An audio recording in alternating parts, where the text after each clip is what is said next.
share screen-nya Iya, di enable.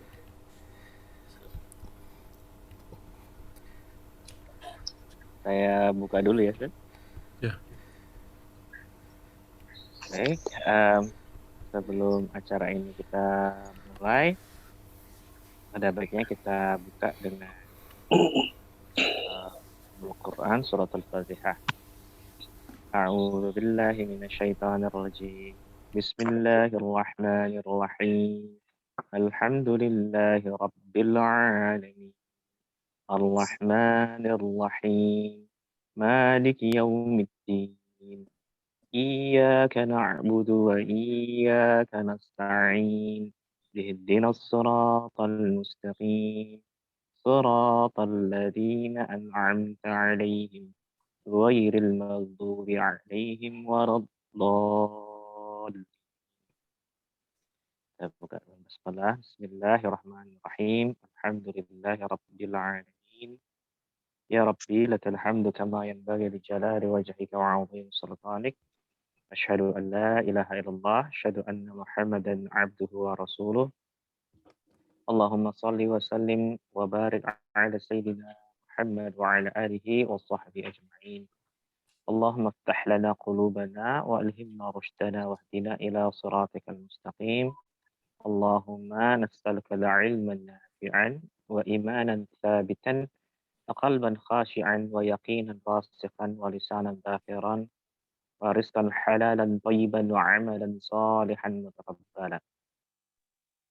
Saudara-saudaraku, audiens, pemirsa pengajian FKUI 93, ucapkan Assalamualaikum warahmatullahi wabarakatuh. Wassalam. Alhamdulillah kita bisa bermuajahah melalui media Zoom ini. Insya Allah kita niatkan pertemuan ini untuk menambah ilmu lillahi ta'ala dari keridhaan Allah. Tema yang kami angkat pada malam ini adalah sebetulnya bagaimana kita lebih mengenal tentang Taliban, Kenapa kita perlu lebih dalam mengetahui istilahnya berlebih ma'rifat tentang Taliban? Karena begitu banyak cerita-cerita yang beredar yang membuat kita memiliki persepsi yang salah tentang Taliban ini. Persepsi salah itu bisa mungkin yang terlalu baik atau mungkin yang terlalu negatif. Karena persepsi yang salah itu akan menyebabkan kita mempunyai attitude atau bersikap yang salah. Padahal jika ini memang sesama muslim, kita haram hukumnya untuk menzalimi mereka, baik dari sisi persepsi sekalipun. Baik, silahkan kalau yang sudah punya pertanyaan-pertanyaan selama Ustadz Agung Waspodo masih bicara, silahkan lewat media chat. Selanjutnya nanti di akhir-akhir pertemuan, jika sempat, boleh ada sesi untuk pertanyaan langsung. Saat sesi dari pembicara, mohon hendaknya peserta nonaktifkan suaranya atau di mute dulu suaranya. Nah, baik, kepada Ustadz Agung Waspodo kami persilahkan. Baik, bismillahirrahmanirrahim. Assalamualaikum warahmatullahi wabarakatuh. Alhamdulillah, salatu wassalam ala rasulillah wa ala alihi wa ashabihi wa mawalah. Ashhadu an la ilaha illallah wahdahu la syarikalah. Wa ashhadu anna Muhammadan abduhu wa rasuluhu la nabiyya ba'dah. Allahumma fassalli ala sayyidina Muhammad wa ala alihi wa sahbihi wa sallim amma ba'd. Alhamdulillah, segala puja dan puji milik Allah Subhanahu wa taala. Salawat dan salam tak lupa kita panjatkan kepada junjungan kita Nabi besar Rasulullah Muhammad sallallahu alaihi wasallam. Hari ini kita membahas satu tema yang sedang sedang bergulir ya, satu bagian dari sejarah dunia Islam yang terjadi di Afghanistan. Secara umum mungkin agar tidak ini pula batasannya sebenarnya juga nggak kaku sebenarnya, tapi paling tidak ini patokan kita bahwa dari tahun 79 ketika Afghanistan itu diinvasi oleh apa namanya Uni Soviet ya, kemudian apa namanya dalam rangka mendukung rejim komunis di Afghanistan,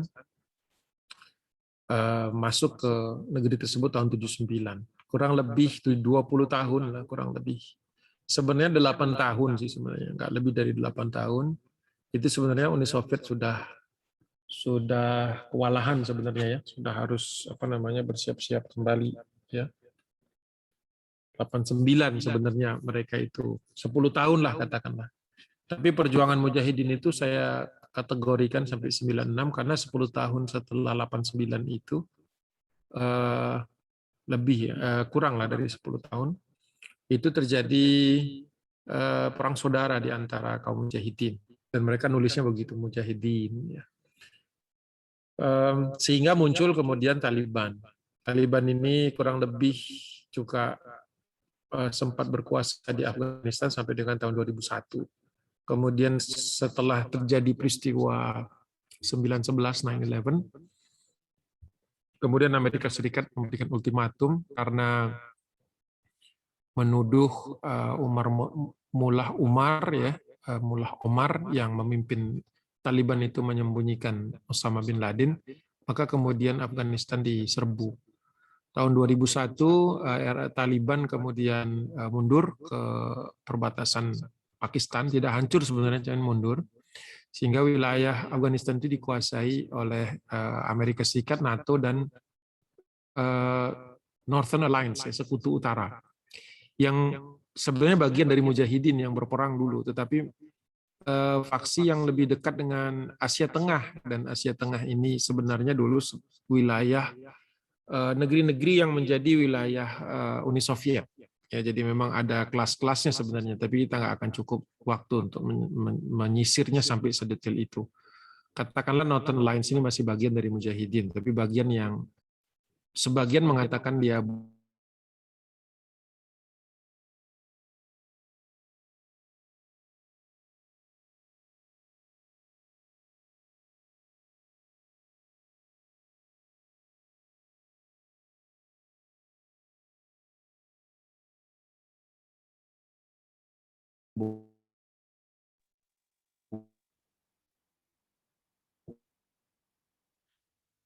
bukan mujahidin yang murni, gitu ya, Alliance. Amerika sebenarnya sudah Osama bin Laden mereka anggap sudah apa namanya operasi anti insurgensi, gitu ya. Kemudian dari 2014 sampai dengan 2021 itu sempat beberapa kali, terutama setelah 2018, 2018, 19, 20, 21 itu terjadi beberapa kali peace talks antara Amerika Serikat dengan Taliban. Nah, di luar prediksi apa namanya di antara presiden-presiden Amerika Serikat itu justru Donald Trump. Jadi kita kesel sama Donald Trump, tapi kita juga perlu senang sedikit lah dengan Donald Trump, karena dia yang berani betul-betul mengatakan bahwa Amerika Serikat berdamai dengan Taliban. Mungkin juga karena Donald Trump tuh gini, Donald Trump itu anomali dari sekian banyak presiden Amerika Serikat, dia yang mengambil kebijakan Amerika Serikat itu based on business gitu. Jadi based on business minds, jadi otak bisnisnya dia mengatakan rugi terus-terusan berperang dengan Taliban itu. Jadi dialah yang mengatakan bahwa dialah yang berani walaupun nggak ketemu langsung ya. Namun memang akhirnya yang betul-betul menarik mundur pasukan itu Joe Biden. Jadi kata orang-orang Amerika sekarang yang lagi diributkan ini, Donald Trump apa namanya mencipratkan masalah kepada Joe Biden. Sehingga 2021 kita melihatnya sekarang Taliban kembali. Nah, kemudian direduksi, disederhanakan seolah-olah Taliban, bagaimana nih Taliban dari 2001 ke 2021 itu sebenarnya ya seperti kita bahas sejarah Afghanistan. Jadi tidak bisa kita bedah gitu, Talibannya ditarik dari sejarah Afghanistan terus kita amati saja begitu tuh nggak bisa. Itu istilahnya menarik Taliban dari konteksnya.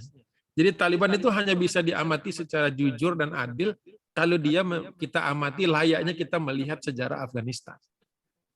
Sama seperti misalnya sejarah Afghanistan tanpa membicarakan Taliban itu ya sama saja. Jadi seperti badan yang ada rongganya yang hilang, gitu, nggak akan lengkap, begitu.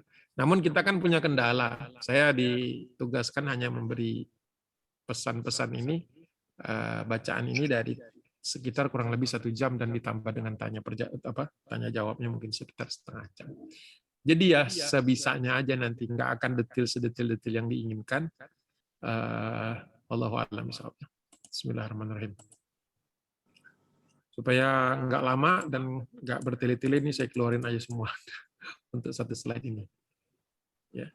Jadi 79 Uni Soviet masuk ke masuk ke Afghanistan, kemudian ini bagian ekstensi dari perang dingin sebenarnya antara Amerika Serikat dengan Uni Soviet.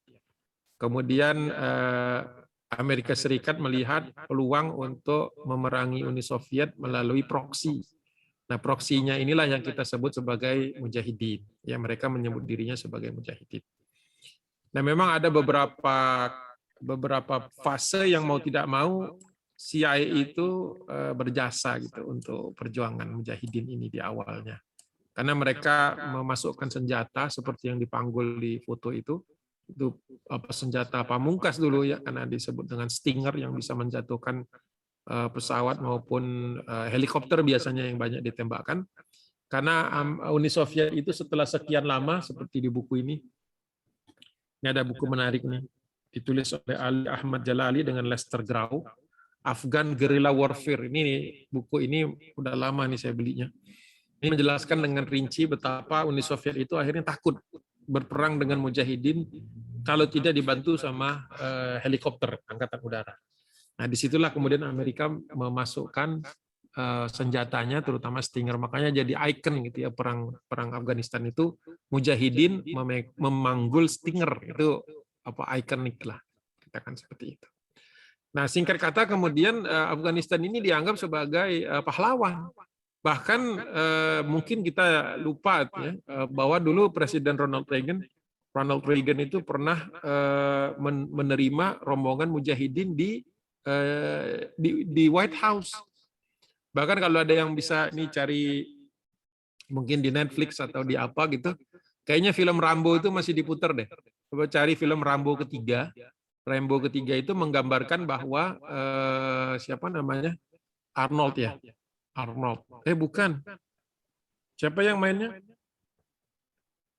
Saya lupa. Sylvester Stallone ya. Dia itu yang jadi jagoannya. Nah, kolonelnya itu ditangkap sama komunis Uni Soviet. Nah, kemudian Rambo ini bekerja sama dengan mujahidin, dan ada scene ya, ada satu adegan di mana dia duduk bersama orang-orang mujahidin itu, dan sepertinya dia bonding gitu dengan mujahidin ini sebagai freedom fighters. Jadi belum disebut sebagai radikal waktu itu, masih disebut sebagai freedom fighters. Nah, masalahnya apa? Nggak ada masalah. Buat Amerika Serikat seneng. Karena apa? Dia bisa memerangi Afghanistan tanpa harus menurunkan pasukan. Ideal gitu. Tapi uangnya dari mana? Amerika kan nggak bagi-bagi senapan ini, senjata ini. Siapa yang membiayainya? Waktu itu yang membiayainya adalah Saudi dan Uni Emirat Arab sebenarnya juga. Nah, uang itu masuk, tentu saja bukan hanya uangnya yang masuk, tetapi juga akhirnya masuklah rombongan para mujahidin dari luar negeri, bukan dari Afghanistan saja ya, terutama dari Pakistan, banyak juga dari Saudi. Nah, dalam rombongan inilah kemudian ada Osama bin Laden, dan kemudian permasalahannya kemudian melebar begitu. Tapi sampai dengan kedatangan involvement dari Amerika Serikat waktu itu ya, di Saudi waktu itu pemikirannya sangat dekat dengan Ikhwanul Muslimin. Jadi banyak juga Saudi memfasilitasi gerakan Ikhwan di Saudi. Bahkan buku-buku dan sebagainya itu banyak diterbitkan di Saudi, dan rekrutmen itu sedikit banyak juga memang diserahkan kepada Ikhwan gitu. Jadi ini banyak sekali Banyak sekali faktornya kalau mau dibahas. Ini sendiri saja sebenarnya babak ini saja, nggak usah jauh-jauh ke 2021. Babak ini saja sudah menarik sebenarnya, melihat bahwa Saudi itu pernah dekat dengan Ikhwan, kemudian Saudi itu membackup dana Mujahidin, Mujahidin itu dikelola nantinya oleh CIA dengan ISI ya, apa namanya, dinas rahasianya Pakistan gitu. Dan ini semua berhasil mengalahkan Uni Soviet. Jadi Uni Soviet sebagai apa namanya, imperium ketiga yang tumbang di Afgan kan. Sebelumnya ada apa namanya, Alexander the Great kalah juga di perbatasan Afgan. Kemudian Inggris dengan ambisinya juga kalah di Afgan. Kali ini Rusia juga kalah di Afgan. Ini menjadi yang ketiga. Nah, hanya saja Amerika Serikat waktu itu tidak mempelajari kesalahannya sendiri. Ya, tolong dimatikan ya, nggak ada hubungan. Kecuali mau gantian ngomong di sini. Baik, selesai ya sampai di situ. Ini slide pertama. Ini catatan-catatan luar negeri menarik untuk kita ketahui bahwa tahun 88 itu perang Irak berakhir, kemudian 88 sampai 91 itu runtuhnya Uni Soviet. Jadi kalau di bukunya siapa ini, Gregory Fremont Barnes, itu dia mengatakan secara belak-belakan bahwa ini judulnya The Soviet Afghan War 79-89. Dia mengatakan bahwa runtuhnya Uni Soviet itu karena gagal di Afghanistan. Jadi menurut dia ini merupakan suatu pukulan yang telak. Makanya banyak orang yang teman-teman saya yang udah baca Afgan sejak lama, jangan-jangan Amerika mau runtuh karena Afgan juga. Gitu. Kalau iya berarti 2-0 tuh. Ya, karena buku ini menceritakan dan menyusun apa namanya, argumentasinya dengan baik bahwa apa namanya, Uni Soviet itu kehabisan dana sekaligus juga kehabisan muka dan akhirnya runtuh ya di situ. Nah, kemudian tahun 90 Saddam Hussein menginvasi Kuwait, itu juga ada pengaruhnya nanti kepada permasalahan ini nanti ya. 91 Saddam dikalahkan oleh Amerika Serikat gabungan dan kemudian muncul Operation Desert Storm. Kenapa saya cerita ini? Padahal nggak ada hubungannya sama Afgan. Keliru. Justru disinilah hubungan yang paling penting. Jadi ketika Saddam Hussein menginvasi Kuwait, kan yang ketar-ketir Uni Arab Saudi kan ya. Arab Saudi kemudian mengundang pasukan sekutu dan Amerika dan sekutunya, sehingga mereka membangun base di Arab Saudi. Inilah yang nantinya menyebabkan Osama bin Laden yang tadinya nggak ada masalah dengan perang bersama Amerika Serikat mengalahkan apa namanya, beruang merah gitu ya. Sekarang punya grudge, dia punya kekesalan dengan kerajaan Saudi karena mengizinkan pasukan kafir ini, istilahnya dia, bahasa dia, itu memasuki wilayah tanah suci, yaitu negerinya di sendiri Arab Saudi. Dari sinilah nantinya terjadi break gitu, terjadi perpisahan gitu. Yang tadinya, jadi sebenarnya Osama bin Laden tadinya memang bekerja sama dengan Amerika Serikat karena tadi tujuannya untuk mengalahkan musuh bersama, yaitu beruang merah atau Uni Soviet atau komunis dunia. Di situ yang perlu kita lihat hubungannya. Oke, next. Ini dari tahun 92 sampai dengan awal dari, ini saya ringkas ya, kalau saya detilin ini panjang sekali sebenarnya, kayak baca buku, satu buku lah, atau lebih dari satu buku. 1, 2, 3, 4, 5, 6, yang di meja 6. Ada beberapa buku yang saya tidak taruh di meja untuk ngumpulin data ini. Jadi pertama yang naik waktu itu 92 Presiden Muhammad Najibullah. Ini bonekanya komunis ya, Uni Soviet. Itu sempat ketika Uni Soviet kalah, dia ditangkap dan bahkan dia dihukum mati. Ya. Nah, 1992 seluruh faksi Mujahidin bersatu dan menyetujui apa yang disebut dengan perjanjian Peshawar. Peshawar itu kota di Pakistan ya. Dan waktu itu secara resmi sudah berdiri Islamic State of Afghanistan. Ya, secara resmi sudah berdiri. Ya. Nah, di tahun 92 inilah muncul Taliban. Karena apa? Salah satunya yang paling inilah ya, yang paling major ya. Itu mereka melihat bahwa faksi-faksi di Afghanistan, faksi-faksi Mujahidin setelah mengalahkan Uni Soviet justru mengalami keterpecahan sendiri, sehingga mulai ada serangan antar pihak gitu, antar faksi gitu ya. Nah, kemudian Taliban ini ceritanya datang dalam rangka untuk menyatukan kembali, tetapi di bawah bendera mereka, gitu ya, di bawah bendera mereka. Nah, ketika mereka ingin melakukan apa yang disebut dengan penyatuan ini, ternyata ikut juga terbawa, yaitu apa istilahnya ya, doktrin, ya, cara mereka menerapkan syariat. Ini sebenarnya juga masalah fikih, masuk kepada masalah fikih, dan mereka mengikuti interpretasi Mahmud Deobandi yang kita kenal sebagai apa namanya, pendiri gerakan Deobandi di India, ya, di Deoban. Dan itu kemudian awal mereka berkenalan dengan apa namanya, cara penerapan syariah yang mungkin bisa kita sebut sebagai penerapan kaku. Namun akhirnya mereka juga meninggalkan itu dan kemudian menjadi lebih ekstrim lagi nanti setelah ada pengaruh dari apa namanya, pandangan-pandangan Salafi Wahabi yang khas Arab Saudi. Itu mulai sekitar tahun 1980-an. Ya. Nah, kembali kepada sejarah sedikit, bahwa Taliban ini didirikan oleh Mullah Muhammad Omar atau Mullah Omar bersama yang sekarang lagi banyak di televisi, yaitu Abdul Ghani Baradar. Ya. Fotonya yang di sebelah kiri Abdul Ghani Baradar, yang sebelah kanan Mullah Muhammad Umar yang sudah meninggal dunia.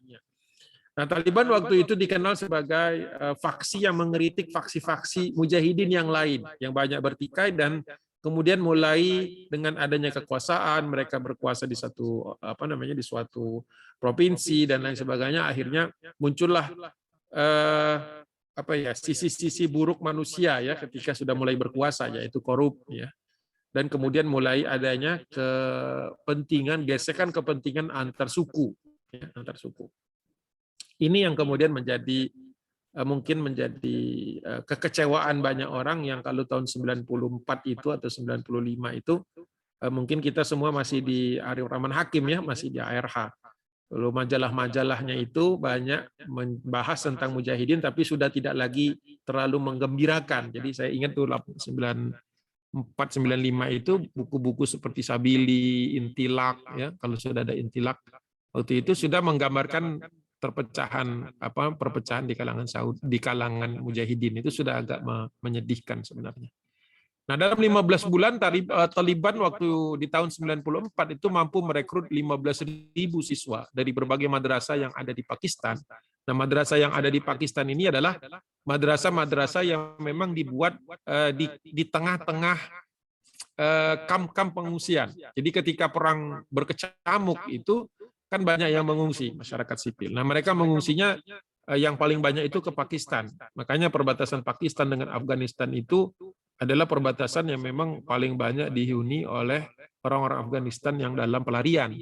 Makanya di sini nanti didirikan banyak madrasah untuk menampung siswa, anak-anak itu. Dan ini hampir sebagian besar di beberapa tempat itu memang dikuasai Taliban dengan apa namanya, harapan mereka adalah waktu itu bisa menyatukan faksi-faksi mujahidin. Ya. Nah, 96 kemudian terjadi satu fitnah cukup besar ketika hampir seluruh faksi mujahidin kemudian bertikai satu dengan yang lain dan meninggalkan kerusakan yang lebih parah daripada peperangan antara mujahidin dengan Uni Soviet. Nah, ini 96 ini masa fitnahnya di Afghanistan. Ya. Bahkan korban jiwanya cukup banyak. Dan ini bukan hanya jadi tidak tepat kalau menyebutkan kerusakan-kerusakan ini karena munculnya Taliban. Ya, sebaliknya pada waktu 2001 nantinya itu dari tahun 96 sampai 2001 itu justru Taliban datang dalam rangka menyatukan faksi-faksi mujahidin, namun dengan cara-cara yang juga tidak bisa dibenarkan secara keseluruhan, sehingga terjadi peperangan antar mujahidin dan juga antara mujahidin dengan Taliban. Yang akhirnya tentu saja Taliban yang menang, yang unggul, karena mujahidin kan berpecah di antara mereka sendiri, sebagaimana dahulu mereka bersatu ketika menghadapi rejim boneka dan faksi-faksi faksi-faksi komunis dengan mudah karena mereka berpecah. Jadi rumusnya sederhana, ketika berpecah itu maka dia menjadi lemah. Sebentar. Ada beberapa kajian hari ini udah mulai hausnya itu udah mulai menyerang. Oke. Sekarang yang ketiga. Ini menjawab mungkin latar belakang yang perlu kita ketahui. Intelektualisme di belakang pergerakan. Ini bagus untuk diambil waktu lebih panjang sedikit. Sebagai ilustrasi saja bahwa di Afghanistan itu 80%-nya dari Muslim Afghanistan itu bermazhab Hanafi. Ya. Bahkan banyak yang mengkategorikan dari mazhab Maliki, kemudian Abu Hanifah, Hanafi, kemudian Imam Syafi'i sama Imam Hambali, maka Imam Abu Hanifah ini adalah di antara mazhab Ahlus Sunnah wal Jamaah yang paling luas, ya, yang jadi paling luas. Dan kita tahu bukan hanya di Afghanistan, tapi di Pakistan juga, dan kemudian di India dan di Asia Tengah sampai ke Turki itu memang rata-rata Hanafi. Kalau Maliki itu mungkin yang masih survive sekarang ya di Afrika Utara, bahkan sampai ke Spanyol, karena dulu Andalusia dulu memang mazhabnya Maliki dulu. Jadi sampai sekarang kita pun waktu ke Barcelona, waktu ke Toledo itu ke Islamic Centernya mazhabnya Maliki. Kemudian kalau Abu Hanifah tadi sudah, kalau Imam Syafi'i paling besar, paling banyak di Indonesia tentu saja, ya. Tapi di Timur Tengah, di Irak, di Suriah sedikit, ya, di Mesir juga cukup banyak Syafi'i tentu saja. Itulah wilayah penyebarannya. Sedangkan Hambali hanya di Saudi sekarang ini yang paling banyak, ya. Jadi itu penyebarannya. Syiah juga ada di Afghanistan, sehingga memang perlu dibahas bahwa Syiah itu lebih dominan di suku Hazara, ya, atau wilayah yang ada di peta itu, wilayah agak di tengah lah, di pegunungan bagian tengah, ya, dan cukup luas wilayahnya walaupun penduduknya sedikit, ya. Kemudian pandangan mazhab Hanafi ini secara kalau diturunkan kepada tema ke tema kepemerintahan daulah, maka dia cenderung tidak hierarkis dan kemudian tidak sentralisasi atau terdesentralisasi, ya. Dan ini ternyata cocok untuk pola hubungan konfederasi antara suku-suku di Afghanistan, ya. Yang memang suku-suku di Afghanistan ini mungkin mirip juga dengan suku-suku Arab di pedalaman Jazirah dulu, bahwa mereka tidak suka ada intervensi pemerintah pusat, gitu, ya. Jadi mazhab ini memang jadinya cocok untuk wilayah ini karena juga karakter masyarakatnya. Kemudian secara kultural, masyarakat Afghanistan itu memang menjadikan masjid sebagai pusat kegiatannya. Jadi tidak aneh kalau misalnya orang Afghanistan itu Islami, jadi tidak aneh, itu sesuatu yang biasa. Dan biasanya di kampung-kampung itu ada seorang mullah yang biasanya memimpin. Jadi mullah ini kalau kita kayak kiai lah, katakanlah begitu. Dan setiap anak itu akan menghabiskan waktunya di masjid atau di langgar kalau kita, ya, di surau gitu, dan belajar dengan mullahnya. Dan semua siswa itu disebut talib, ya, atau kalau perempuan talibah. Tapi perempuan di masyarakat Afghanistan tidak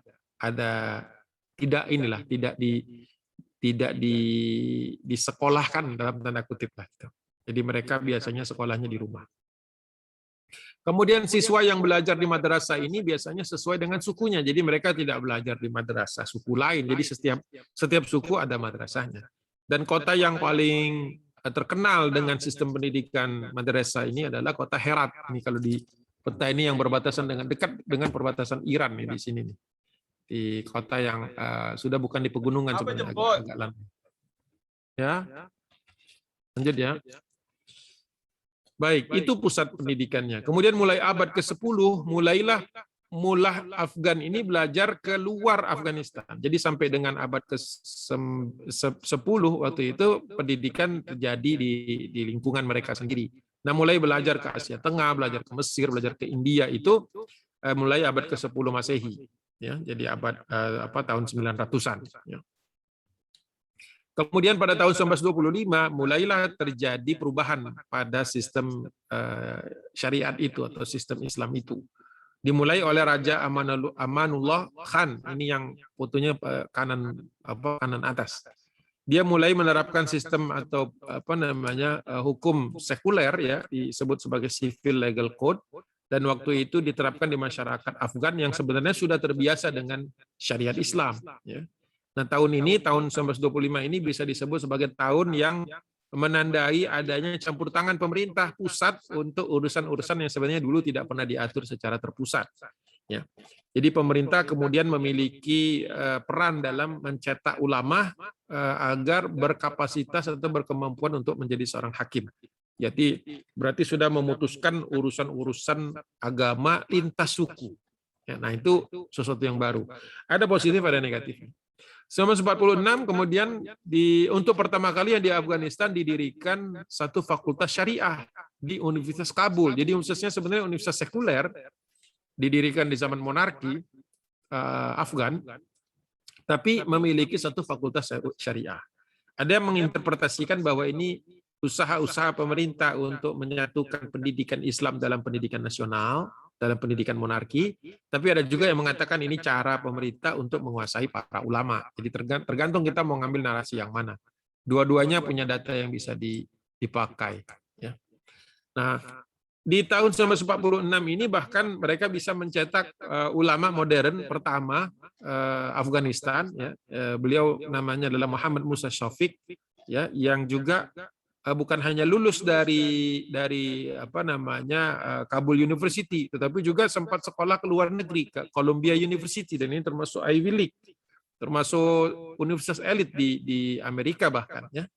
Nah, kemudian ketika beliau pulang, beliau juga mendapatkan posisi sebagai Perdana Menteri, dan waktu itu adalah era akhir monarki Afghanistan tahun 1973, menjelang perebutan kekuasaan antara monarki dengan komunis, dan kemudian nanti intervensi apa namanya Rusia, Uni Soviet tahun 1979. Ini latar belakang keagamaan, perkembangan agama di Afghanistan yang perlu kita tahu. Nah, kemudian masuk ke tahun 1979, ya, 1979 itu tentu saja diwarnai dengan yang utamanya adalah invasi invasi Uni Soviet, ya, invasi Uni Soviet atas Afghanistan. Ya.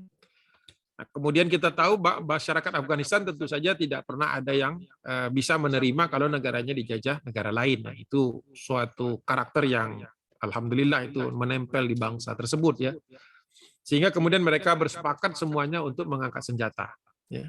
Namun kita tahu bahwa tadi seperti yang sudah saya sampaikan sebelumnya, para mullah ini tidak bergabung dengan mujahidin yang didanai dari luar, yang didanai dari Saudi. Mereka lebih cenderung ikut kepada mujahidin yang tradisional lah, katakanlah, ya, tradisional seperti Harakat Inqilab Islami, dipimpin oleh Maulana Muhammad Nabi Muhammad. Ini fotonya kiri atas, ya. Kemudian juga ada partai lain namanya Hizib Islami, dipimpin oleh Maulwi Yunus Khalis, ya, kita juga pernah dengar ini dulu namanya Yunus Khalis sama Muhammad Nabi, ya. Dulu saya pertama kali kaget ada orang namanya Nabi gitu. Tapi ternyata itu biasa di Afghanistan. Sebentar. Isi bensin dulu. Kemudian gerakan madrasah kesukuan ini akhirnya melemah karena memang tidak mendapatkan pasokan senjata. Jadi mereka mengandalkan senjatanya ya dari rampasan-rampasan perang yang mereka berhasil jebak atau kalahkan dari kesatuan-kesatuan komunis dan Uni Soviet. Nah, yang kemudian melambung pada awal peperangan ini adalah faksinya atau faksi mujahidin radikal menurut bahasa orang Afgan, ya, bukan bahasa saya. Jadi mujahidin radikal ini apa namanya penamaan mereka saja terhadap mujahidin yang kemudian mendapatkan pendanaan dan dukungan operasi militer melalui CIA dan ISI, ya, ISI. Ini apa namanya lambang ISI. Kalau CIA kan udah sering lihat lambangnya. Ini lambang ISI ini adalah kambing gunung yang menggigit ular. Jadi kalau nggak salah itu motonya itu adalah apa namanya? Jadi ular itu adalah simbol di dalam apa tradisi militer Pakistan. Ular itu adalah counter intelligence atau upaya-upaya lawan untuk menyusup. Maka di Pakistan yang namanya ular itu lawannya atau musuhnya adalah kambing gunung. Jadi kambing gunung dan yang sedang memakan ular itu menjadi logo dari ISI. Ya, ini cuma tambahan aja, menarik kalau menurut saya. Nah, waktu itu kenapa Pakistan mendukung mujahidin yang radikal ini, mujahidin yang disupport dananya oleh Arab Saudi, ya, dan training militernya oleh CIA dan ISI. Ini karena memang apa namanya dianggap waktu itu paling militan untuk menghadapi Uni Soviet, walaupun menurut saya itu juga subjektif, mungkin karena Kalau CIA ini kan masalahnya mereka bisa kendalikan siapa yang mereka bisa kendalikan, siapa yang tidak. Sama ISI juga mendukung program ini karena mereka punya kebijakan bahwa siapa yang berkuasa di Kabul itu nanti sedapat mungkin dekat dengan Islamabad. Kita kira-kira seperti itu. Ya. Makanya sekarang ini keruntuhan Afghanistan yang kembali ke tangan Taliban ini nanti sebenarnya bisa dilihat, bisa diinterpretasikan sebagai kemenangan poros Pakistan, ya, dinas rahasianya di Pakistan dibandingkan dengan dinas rahasianya India. Karena ketika Afghanistan dipimpin oleh pemerintah nasional yang dipegang oleh Amerika Serikat dan koalisinya, memang waktu itu Afghanistan cenderung porosnya itu kepada New Delhi daripada ke Islamabad. Jadi ada juga proxy war di Afghanistan antara India dan Pakistan. Jadi India dan Pakistan ini kita tahu punya banyak konflik, di antaranya Kashmir dan perang-perang sebelumnya, tapi mereka juga berebut pengaruh di Afghanistan. Jadi banyak termasuk disebut myriad lah itu, jadi rumit dan ruwet gitu ya. Oke. Nah, faktor lain yang memengaruhi moderasi beragama di Pakistan pra 1992 adalah popularitas gerakan Sufi. Nah, jangan lupa bahwa Sufi di Asia Tengah yaitu termasuk Sufi-Sufi yang mujahid, jadi Sufi-Sufi yang berani berperang. Jangan dibayangkan seperti Sufi mungkin dalam konteks keseharian mungkin atau subjektivitas pemikiran kita, seolah-olah Sufi ini adalah orang-orang yang anti kekerasan atau anti angkat senjata, tetapi bukan seperti itu. Jadi Naqsbandiyah maupun Qadariyah yang ada di Afghanistan waktu itu semuanya mengangkat senjata melawan rejim boneka Soviet maupun Soviet itu sendiri. Jadi jaringannya waktu itu ada 3. Jadi jaringan mujahidin yang tribal, ya, yang kesukuan, kemudian jaringan mujahidin dalam tanda kutip radikal yang didanai Saudi dengan pelatihan CIA, ISI, dan kemudian ada jaringan Sufi. Tiga-tiganya semuanya mengangkat senjata melawan Uni Soviet. Nah, di antara 2 keluarga yang paling dominan di dalam jalur kesufian ini adalah keluarga Mujaddedi. Nah, Mujaddedi ini kita tahu keluarga besar yang waktu itu sempat dibantai juga oleh orang-orang komunis, ya, sehingga kemudian mereka angkat senjata dengan sama kesemangatannya dengan mujahidin. Ya, dan muncul nama yang mungkin paling terkenal di zaman dulu, ini namanya juga tidak asing buat saya karena sempat beberapa kali keluar di majalah-majalah, tapi waktu itu hanya sebagai informasi saja, tidak terpetakan lah oleh saya. Itu namanya Sibghatullah Mujaddedi. Lolos dari pembantaian itu dan dia membentuk Jabha-i Najat Milli Afghanistan di Peshawar. Walaupun gerakan ini tidak dimanfaatkan oleh CIA dan kurang dimanfaatkan oleh ISI. Tapi nantinya mereka ini termasuk jadi penyeimbang Taliban ketika faksi-faksi mujahidin bertikai. Nah, jadi kenapa faksi Sufi ini saya angkat, saya tuliskan di sini karena dia punya jasa juga nantinya. Tapi tidak sekarang. Sekarang mereka dipinggirkan, disisihkan. Tapi nanti menjadi penyeimbang ketika Taliban juga akhirnya dimusuhi sama Amerika. Jadi ini kan bergelombang-gelombang nih. Ada faksi mujahidin tribal, kesukuan, kemudian ada mujahidin Sufi, kemudian ada mujahidin radikal. Nah, kemudian semuanya disikat sama Taliban nantinya. Ketika sudah seperti itu, Taliban disikat Amerika, akhirnya Taliban bai'an. Nah, bai'an inilah kemudian memunculkan Taliban yang sekarang kenapa kita lihat agak sedikit berbeda daripada Taliban yang 2001. Ini sedikit-sedikit kita temukan benang merahnya, kalau menurut saya. Kemudian di dalam pergerakan Sufi yang kedua, yang paling besar, ya banyak sebenarnya yang paling besar 2 ini, Naqsbandiyah sama Qadariyah. Ini adalah Pir Sayyid Ahmed Gilani atau Ahmed Jelani, ya. Nah, ini juga paling kuat menghadapi komunis, kemudian sempat disingkirkan juga oleh CIA, ISI, ya, tetapi kita tahu waktu itu mereka menjadi perekat, ya, bagi mujahidin radikal dan mujahidin tribal. Ya, walaupun sempat ada perselisihan dengan Gulbuddin Hikmatyar, dengan Ahmad Shah Mas'ud, ya, bahkan kemudian nanti mereka juga dikejar-kejar oleh Taliban. Namun nanti tahun 1994 mereka mendamaikan Taliban dengan faksi yang lain. Jadi ini yang mungkin kurang terangkat lah kalau dengan berita-berita sekarang. Baik. Nah, ini masuk era yang mendeskripsikan tentang mujahidin radikal menurut orang-orang atau menurut pergerakan di Afghanistan. Ya. Masuknya pendanaan dan persenjataan ini dipercayakan kepada satu orang yang juga terkenal waktu itu, ya, Abdul Rasul Sayyaf. Ya. Abdul Rasul Sayyaf ini diduga kalau nggak salah orang Puston, saya khawatir keliru. Tapi yang jelas beliau waktu itu sudah lama tinggal di Saudi. Ini juga karena beliau terusir dari Afghanistan karena kalah waktu itu melawan sempat kalah di awal. Kemudian beliau keluar ke Pakistan sekolah, sudah selesai sekolahnya S1 Syariah di Kabul, kemudian Kabul University, kemudian melanjutkan ke S2-nya di Al Azhar Kairo, kemudian mendirikan Ittihad Islami. Ini yang paling banyak mendapatkan bantuan dana.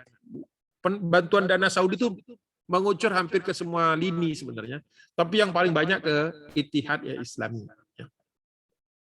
Nah, Abdul Rasul Sayyaf sebelum dia kemudian menguatkan Ittihad Islami sempat juga bergabung ke kelompok Gulbuddin Hikmatyar dan Dr. Burhanuddin Rabbani. Ini yang disebut dengan faksi Ikhwan. Jadi faksi yang memang mendapat bantuan juga dari Saudi dan memang memiliki ciri khas Ikhwan. Dan Ikhwan tahun itu masih akur lah dengan Saudi, ya. Nah, dalam konteks inilah kemudian Osama bin Laden masuk ke Afghanistan. Karena kita tahu Osama bin Laden ini kan sempat mengalami disenfranchise, istilah mereka itu menjadi gamang dengan negaranya sendiri gitu ya, karena dianggap negaranya ini justru dia di Afghanistan berperang melawan penjajah Uni Soviet yang komunis, yang ateis ini, tapi kemudian malah justru mendatangkan orang-orang yang menurut dia tidak lebih baik, tidak lebih baik daripada Uni Soviet, tapi justru didatangkan ke negerinya sendiri. Makanya sempat dia diusir, ya, sempat sempat diusir dari Arab Saudi, dia kemudian ke beberapa negara, kemudian terakhir itu di Sudan. Nah, ketika di Sudan dia juga diusir di Sudan, maka kemudian dia diundang oleh Abdul Rasul Sayyaf untuk masuk kembali ke Afghanistan. Maka kemudian dia masuklah ke Afghanistan. Ya. Nah, memang terjadi beberapa kali konflik yang kemudian akhirnya meningkat dan kemudian menjadi ekses, ya, mendapatkan ekses, yaitu pembantaian yang terjadi oleh semua pihak hampir. Seperti Ahmad Shah Mas'ud yang menguasai Lembah Pansir, ya, sempat membantai suku Hazara yang Syiah waktu itu. Kemudian suku Hazara juga membantai Taliban di Masar, kemudian Taliban membantai Hazara dan Uzbek. Artinya cukup terjadi perpecahan di kalangan mujahidin, walaupun kita tidak cukup waktu untuk menjelaskan kenapa terjadi itu semua, tapi intinya memang ada penyebab-penyebab yang tidak satu corak sebenarnya. Tetapi peperangan antar suku, ya, sebelum 92 dan 96 itu tidak separah tahun itu. Jadi makanya juga banyak ada juga yang mengatakan bahwa kedatangan mujahidin radikal ini sedikit banyak menimbulkan perpecahan di antara suku-suku Afghanistan yang tidak pernah mereka temukan sebelumnya. Walaupun mungkin klaim itu masih bisa dibantah, ya, bahwa memang yang terjadi itu memang hanya antar suku-suku tertentu, gitu ya. Dan yang kedua bahwa memang di dalam peperangan yang paling berat itu adalah bagaimana mengkondisikan orang-orang yang biasa berperang kemudian harus berdamai. Banyak orang yang tidak bisa berperang karena terlalu nyaman dalam kedamaian. Sebaliknya ada juga masalah, ada orang yang begitu nyaman dalam berperang, tapi kemudian ketika harus berdamai itu dia sulit untuk kemudian meletakkan senjatanya dan kemudian berdiplomasi. Ini juga ada analisis seperti itu, bahwa setelah sekian tahun berperang yang dimana pilihannya cuma satu, terbunuh atau dibunuh, membunuh atau dibunuh, maka ketika kemudian Uni Soviet itu hengkang dan kemudian mereka harus duduk bersama dan menyelesaikan permasalahan bersama, menyelesaikan masalah-masalah secara diplomatik karena sesungguhnya mereka itu satu barisan, itu tidak terlalu mudah. Jadi ada juga suku-suku yang nggak bisa itu, atau perlu waktu, sedangkan waktu itu diperlukan konsensus. Jadi banyak cara untuk menjelaskannya, gitu ya. Dan kita di sini bukan untuk menghujat siapa-siapa, karena dalam banyak hal Indonesia juga dahulu pernah memerangi, tentu saja pernah memerangi penjajah-penjajahnya, ya, baik itu Belanda, Jepang maupun Belanda yang datang lagi. Dan setelah Belanda mengakui kemerdekaan Indonesia, kita juga ada konflik internal, gitu kan? Bahkan disebut sebagai pemberontakan dan lain sebagainya, ya. Dan di seluruh wilayah Indonesia hampir. Jadi ya ketika kita melihat Afghanistan seperti itu, kita bicara kenapa mereka nggak bisa bersatu. Sama kita juga dulu pernah mengalami masa-masa dari tahun 49, 50, 51 sampai 55. Itu masih ada perpecahan. Tapi alhamdulillah bisa dilewati, walaupun mungkin proses penyelesaian konfliknya belum tentu menyelesaikan akar masalah dari konflik. Oke, lanjut. Nah, 96 itu kita tahu Taliban berhasil menguasai Kabul setelah faksi-faksi di antara mujahidin ini kemudian dikalahkan satu persatu oleh mereka. Bahkan Presiden Najibullah waktu itu yang sudah sempat ditawan akhirnya ditangkap dan kemudian dieksekusi, digantung, dan itu menjadi semacam headlines ya pada waktu itu. Nah, ketika mereka berkuasa inilah muncul ekses-ekses. Seperti misalnya di zaman mujahidin sekalipun, walaupun mujahidin radikal sekalipun waktu itu tidak pernah ada pelarangan kepada kepada siswi untuk sekolah. Kemudian dalam batasan-batasan tertentu para muslimah juga bisa melaksanakan tugas-tugas atau kebutuhan-kebutuhan keterlibatan mereka secara sosial, ya tidak pernah ditemukan seperti di kalangan mujahidin sekalipun. Nah, ketika Taliban ini menang dan berkuasa tahun 96, muncullah kemudian image-image yang sering digunakan untuk menjelek-jelekkan umat Islam secara keseluruhan.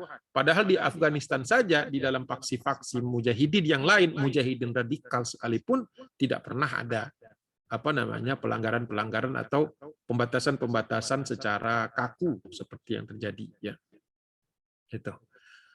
Nah, dalam kondisi ketika Afghanistan berkuasa Taliban berkuasa di Afghanistan, waktu itu ada 3 negara yang mengakuinya. Itu negara itu Pakistan sebagai tetangga yang punya kepentingan kepada siapapun yang berkuasa di Afghanistan, kemudian Arab Saudi karena masih punya keterkaitan dalam pendanaan yang nanti akan berhenti, ya. Konon katanya berhenti gitu karena terkait dengan 9/11, kemudian United Arab Emirates, ya. Hanya 3 itu negara yang mengakui pemerintahan Taliban sebagai rejim baru yang menggantikan persatuan dari para mujahidin. Kemudian kita tahu terjadi peristiwa 9/11, ya. Kemudian Presiden Bush mengultimatum Mullah Umar agar menyerahkan Osama bin Laden yang dianggap waktu itu diperkirakan berlindung di wilayah kekuasaan Taliban. Karena tidak diindahkan, tidak ditaati, akhirnya diseranglah Afghanistan, sehingga kita mengenal istilah WOT, ya, War on Terror, atau dalam istilah militernya Operation Enduring Freedom Afghanistan. Jadi Amerika Serikat menginvasi negara tersebut dan mendudukinya dalam peperangan yang paling lama dalam sejarah militer Amerika Serikat, yaitu dari tahun 2001 sampai 2014.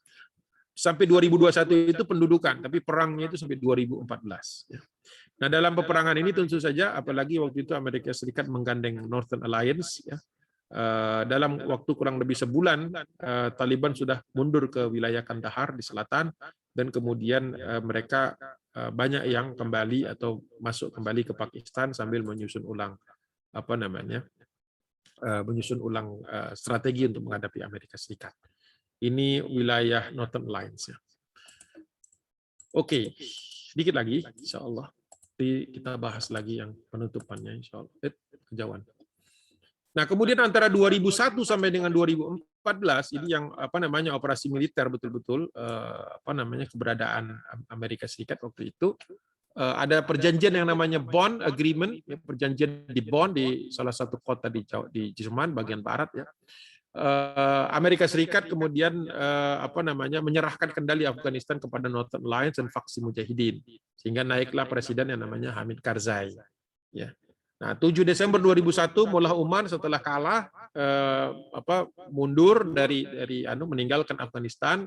Namun ada yang mengatakan dia tetap di Afghanistan untuk mengobarkan perang, ya. Kemudian 2003 Presiden George W. Bush mengumumkan kemenangan koalisi Amerika Serikat. dan memulai adventure dia yang baru, yaitu menginvasi Irak dalam operasi Iraqi Freedom 2003-2011. Jadi pada saat itu Amerika punya dua wilayah nih, menduduki Afghanistan, menduduki juga Irak. Ya.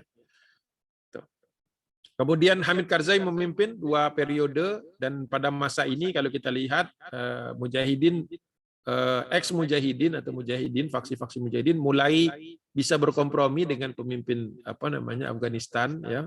Bahkan pemimpin-pemimpin mujahidin banyak yang kemudian mendukung Hamid Karzai ini, walaupun dia memang bisa disebut sebagai antek Amerika, ya. Walaupun akhir-akhirnya dia juga menentang pendudukan Amerika Serikat. Nah, kemudian tahun 2006 Amerika kembali menginvasi Irak untuk yang kedua kalinya. Kemudian Taliban pada tahun 2006 itu sudah mulai muncul sedikit demi sedikit, dan 2014 Amerika Serikat dan koalisi NATO secara resmi mengakhiri misi tempur mereka di Afghanistan. Nah, pada waktu itulah dimanfaatkan oleh Taliban untuk muncul kembali. Jadi resurgence-nya itu, kembalinya itu sekitar tahun 2014. Nah, pergantian presiden, kebijakan tidak banyak berubah sebenarnya. Presiden Barack Obama waktu itu meneruskan kebijakan militer untuk tetap ada di Afgan, walaupun sebenarnya secara resmi operasinya sudah berhenti. 2015 sampai 2018 terjadi peningkatan yang drastis di beberapa tempat, ya. Seperti kita lihat di map itu. Aktivitas Taliban meningkat, ya, bahkan sudah berhasil menguasai sekitar 40% wilayah. Jadi bukan 2021 saja, itu 2021 itu menuju Kabul. Kemudian 2020 terjadi perundingan damai, ya, dan itu dimulai dari pertemuan-pertemuan antara Afgan dan Taliban dulu di Qatar, walaupun sempat gagal. Presiden Amerika Serikat, Presiden Trump, mengundang Taliban ke White House, walaupun tidak jadi, akhirnya dibatalkan, diganti dengan pertemuan dengan antara Pompeo dengan diplomasi dengan Taliban di Qatar.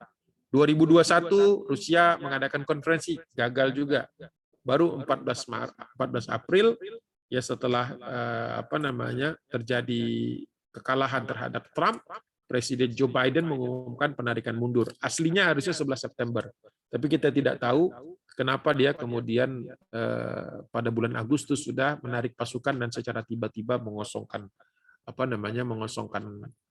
pangkalan-pangkalannya, sehingga mengakibatkan chaos yang sekarang kita lihat sehari-hari saat ini. 2021 itu pidatonya Joe Biden mengatakan let's end the forever war. Jadi Amerika Serikat tahun 2021 itu perang berarti sudah berkecamuk kurang lebih 20 tahun untuk Afghanistan. Itu dianggap sebagai perang yang tak berkesudahan dan menghabiskan dana Amerika Serikat.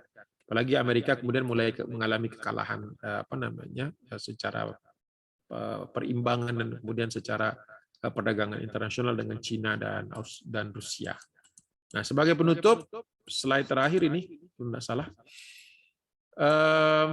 Taliban semakin banyak merebut wilayah, kemudian pemerintah nasional Afghanistan menyerukan orang-orang untuk mengangkat senjata memerangi mereka, tapi kita tahu waktu itu justru efeknya berbalik karena orang-orang semakin tidak percaya bahwa pemerintah nasional bisa menguasai wilayah, bisa menguasai keadaan. Dan benar ternyata yang diperkirakan sebulan baru bisa jatuh, ternyata dalam waktu kurang dari 10 hari sebagian besar wilayah termasuk Kabul itu kemudian jatuh, walaupun katanya lembah Panjshir masih berkuasa. 6 Juli 2021 pasukan Amerika Serikat secara diam-diam meninggalkan Afghanistan, dan kemudian itu menyebabkan ada sekitar 5.000 Taliban yang dibebaskan dari penjara-penjara Amerika. Kemudian akhirnya Presiden Joe Biden mengalami kesulitan menjawab kenapa pelepasan Afghanistan ini sepertinya dilakukan secara tergesa-gesa dan tanpa perhitungan. Bahkan sampai ada yang menyatakan bahwa hampir mirip dengan ketika Amerika Serikat meninggalkan Vietnam. Kalau menurut saya nggak sama persis, ya. Amerika Serikat juga waktu itu sempat terlontar dari mulut Joe Biden bahwa dia tidak menyangka bahwa 300.000 atau 350.000 pasukan Afgan yang mereka latih selama belasan tahun tiba-tiba tidak berhasil menguasai keadaan hanya karena diserang oleh pasukan Taliban yang jumlahnya tidak sampai dengan 100.000, ya, sepertiga dari pasukan yang ada.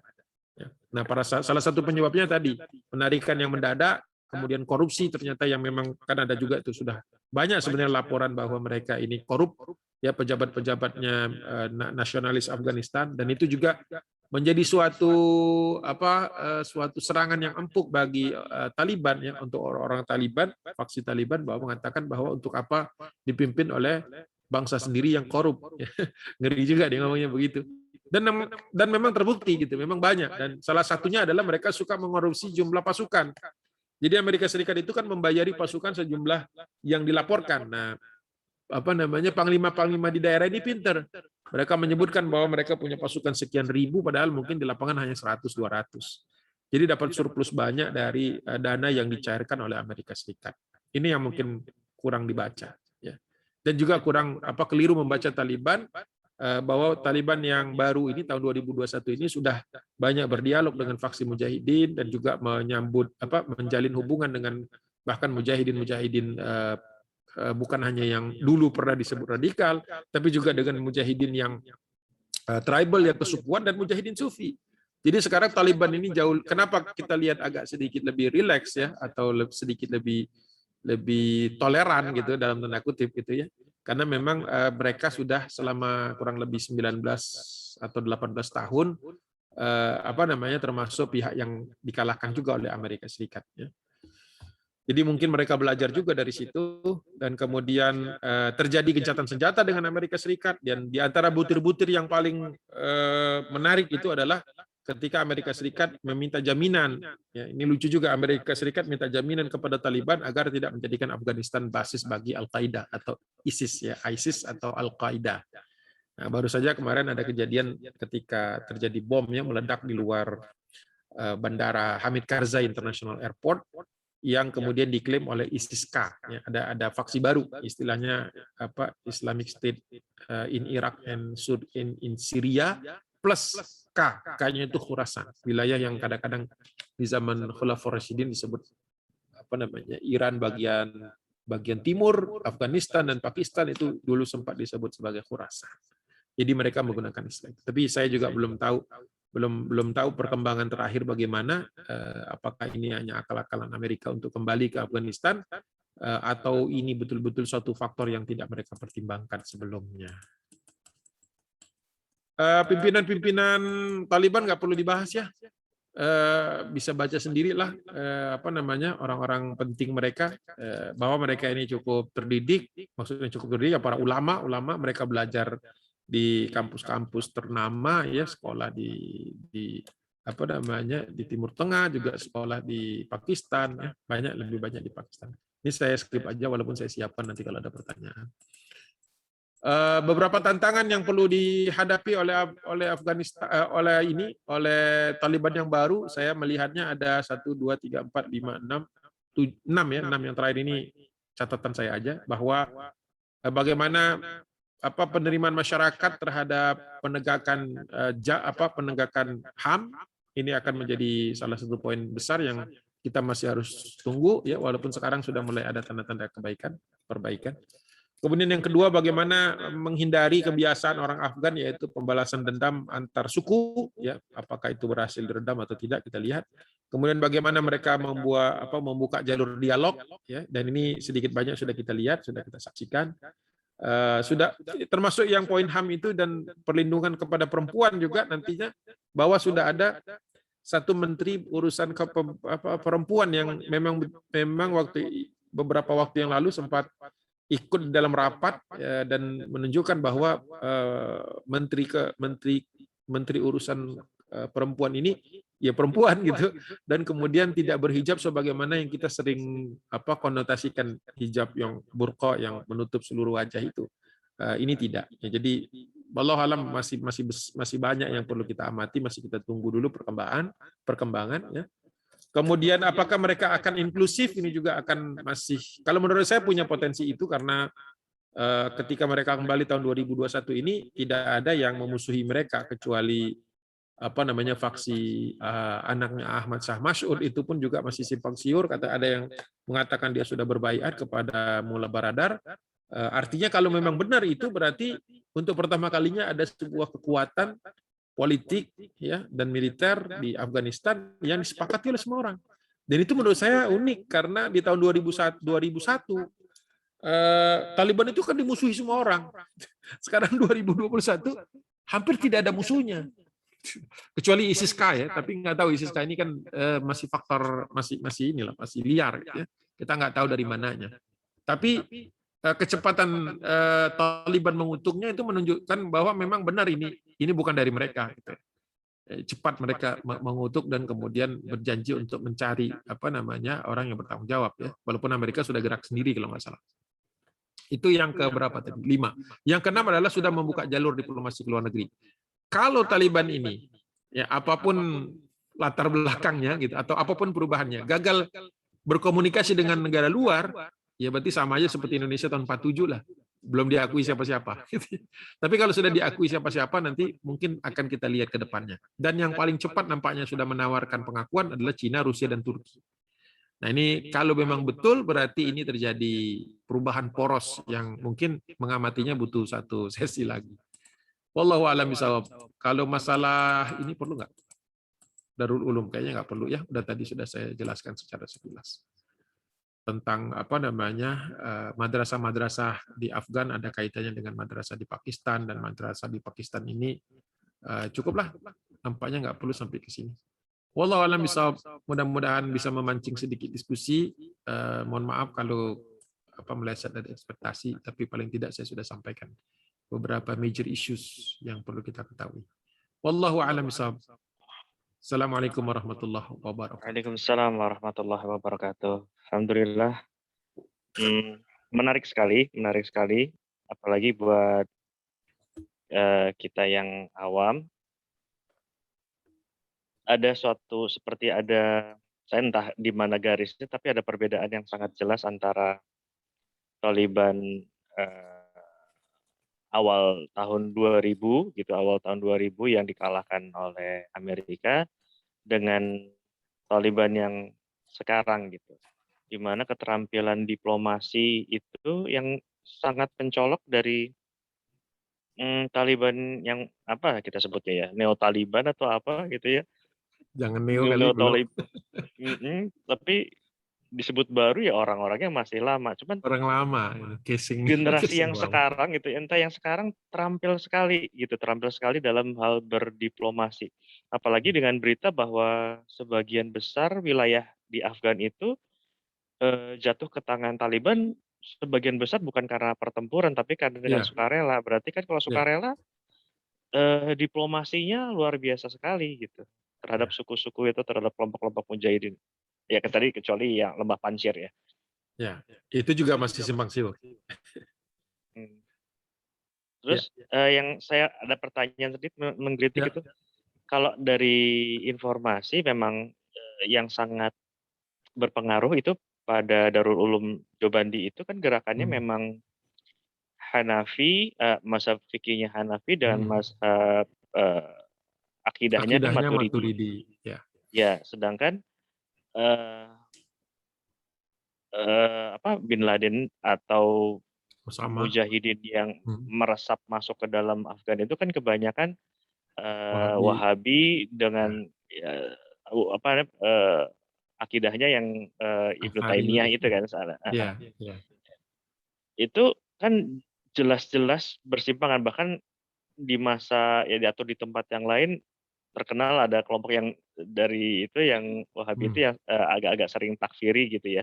Tapi kenapa sangat damai sekali gitu dengan Taliban itu, bagaimana Ustaz menjelaskannya? Ya, kan sebenarnya tadi saya sudah golongkan mujahidin itu kan ada 3 ya paling tidak. Mujahidin yang melawan Soviet kan.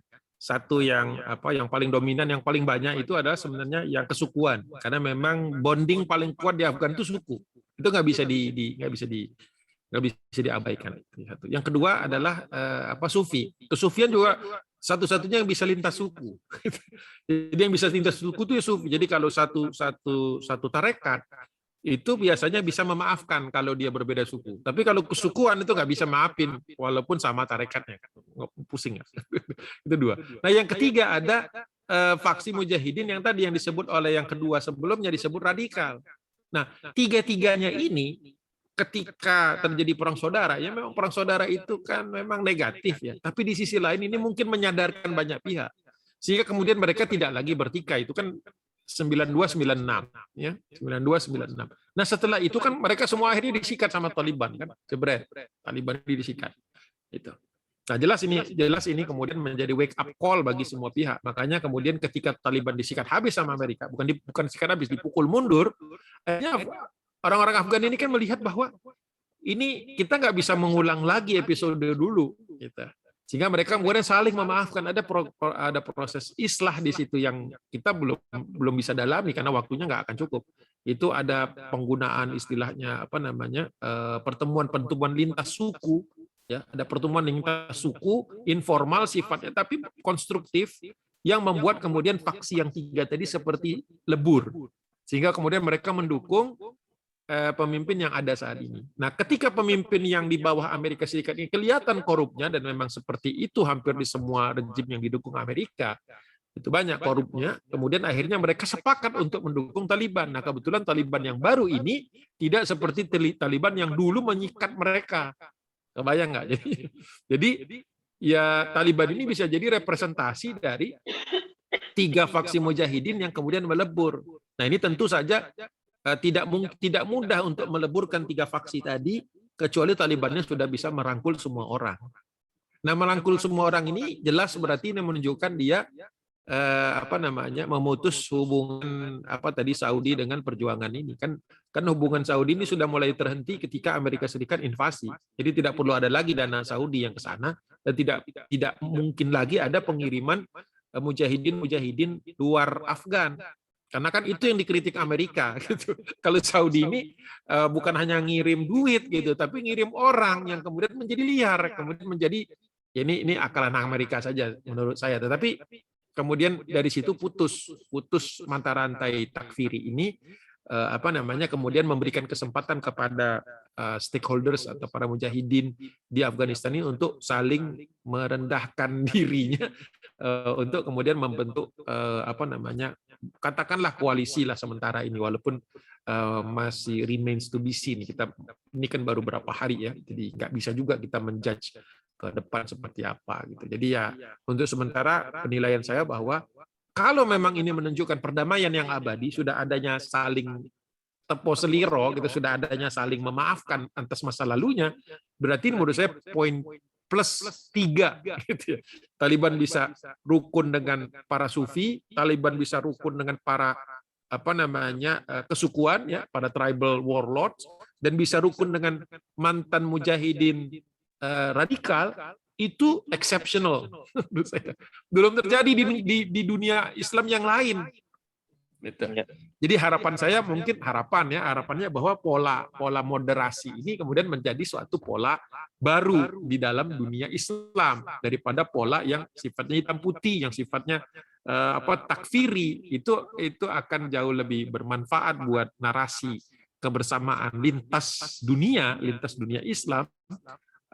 Bisa jadi ini suatu saat jadi percontohan, tapi ya ini kan baru satu sekeping cerita gitu, sekeping observasi gitu ya, oleh Agung Waspodo yang bukan siapa-siapa gitu, tapi observasi gitu.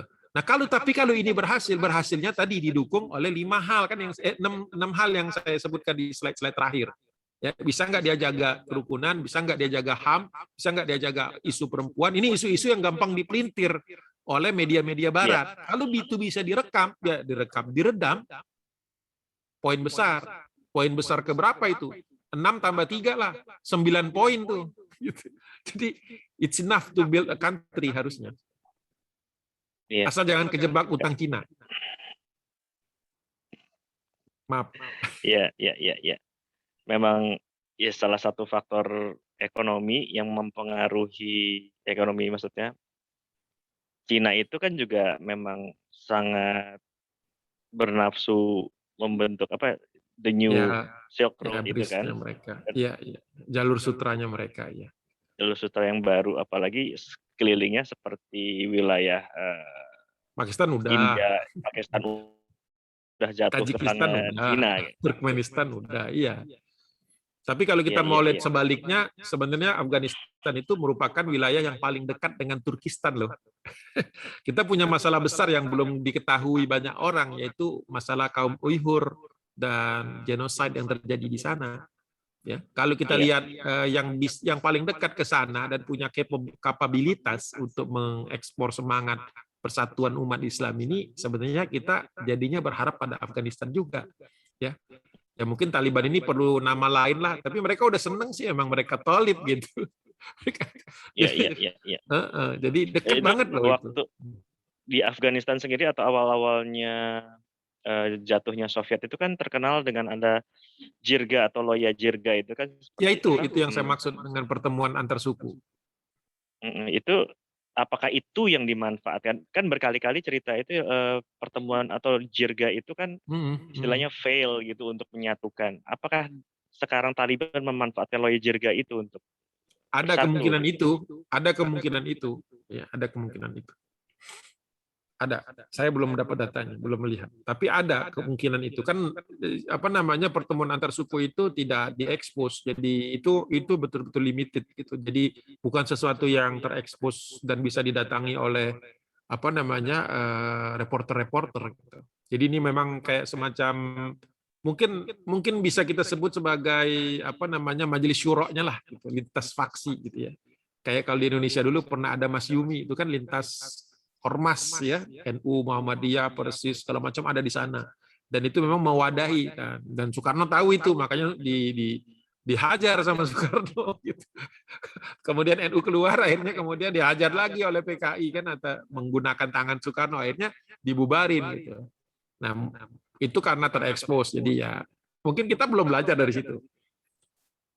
Mungkin Afghanistan udah belajar duluan gitu.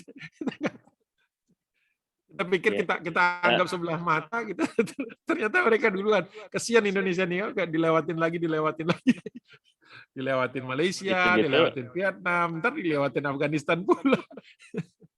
ya luar biasa sekali sampai pertemuan Doha itu kan sepertinya memang itu kan pemerintah Afghanistan yang sekarang yang kemarin sebelum jatuh itu kan istilahnya dilewatin oleh Iya, Amerika sendiri. iya, Sedangkan yang direkan Amerika dengan pertemuan Doha itu justru Taliban gitu, bukan iya. pemerintahan yang sah gitu.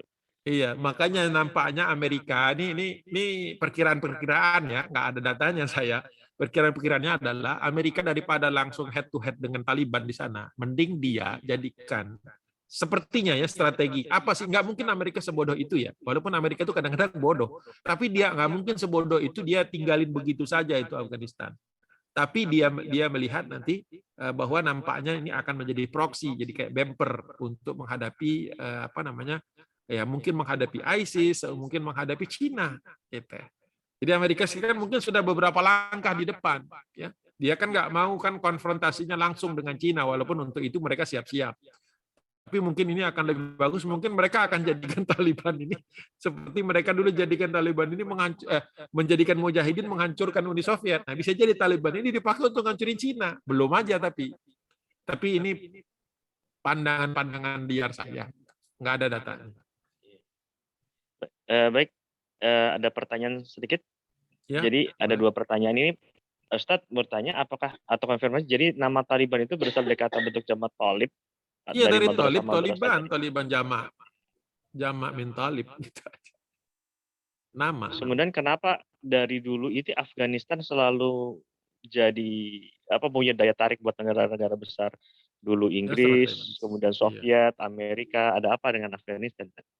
Ya kalau mundur agak jauh lagi kayak Alexander the Great, karena memang kan the end of the world untuk Alexander the Great. Alexander kan dari barat kan, jadi dia itu kan terobsesi untuk sampai the farthest reach ya of the eastern world, sampailah di sana. Jadi ya obsesi kalau untuk Alexander the Great. Kemudian untuk Rusia zaman Tsar apa namanya Peter gitu-gitu, memang karena mereka kan lagi ekspansi ke timur kan, ekspansi besar-besaran ke timur, yang lewatin itu. Ya. Mongol sebelum itu. Mongol juga waktu itu kan sempat bertempur di Afghanistan dan mereka tidak terlalu tertarik dengan Afghanistan karena mereka lebih cenderung mau ke barat gitu kan. Gitu. Jadi memang perlintasan apa namanya kekaisaran barat dan timur gitu ya. Mongol di timur mau ke barat lewat Afghanistan. Apa namanya? Alexander dari barat mau ke timur, mentoknya di Afghanistan. Nah, kemudian Rusia mau ekspansi lewat ketemu Afghanistan juga, tapi mereka nggak bisa masuk, makanya ngambilnya di pinggir-pinggir aja. Turkmenistan, Tajikistan, Uzbekistan gitu kan. Nah, kemudian ada kepentingan nih. Rusia kepengen tembus sampai ke Samudra Hindia, sedangkan di Indianya bukan di Hindianya, di Indianya sudah ada Inggris. Makanya Inggris dengan Rusia bertemu di Afgan, tempurnya kan di Afgan. Ini yang disebut dengan era The Great Game disebutnya. Kalau sejarah klik aja The Great Game, itu pasti yang keluar paling atas dari search itu adalah perseturuan antara Rusia, Rusia belum menjadi Uni Soviet, Rusia masih monarki bertemu dengan Inggris. Makanya bertempunya di Afghanistan itu. Dua-duanya kalah sama Afgan. Nah, kemudian muncul Uni Soviet juga tadi dalam rangka ekspansi ke selatan sama strateginya untuk sampai ke warm water gitu kan. Uni Soviet itu kan luas tapi dia nggak punya lautan yang bisa terjamin nggak beku. Laut Utara beku, Laut Baltik beku, Laut Hitam harus ngelewatin Turki, jadi nggak menarik. Ya. Maka mereka kepingin ada poros bisa turun sampai ke Afghanistan dan Pakistan. Mereka punya pangkalan di Samudra India itu strategi, tapi itu kemenangan besar buat Rusia. Gagal juga. Nah sekarang Amerika Serikat juga gagal. Tapi kita nggak tahu nih karena belum ada sebulan ya, baru mau sebulan. Kita belum tahu seperti apa besarnya konsekuensi dari mundurnya Amerika Serikat dari Afghanistan itu kita belum bisa ukur sekarang ini.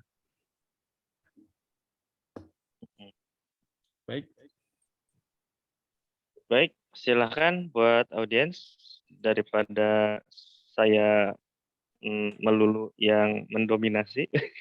Saya undang audiens sekarang. Silakan langsung kalau ingin bertanya. Boleh.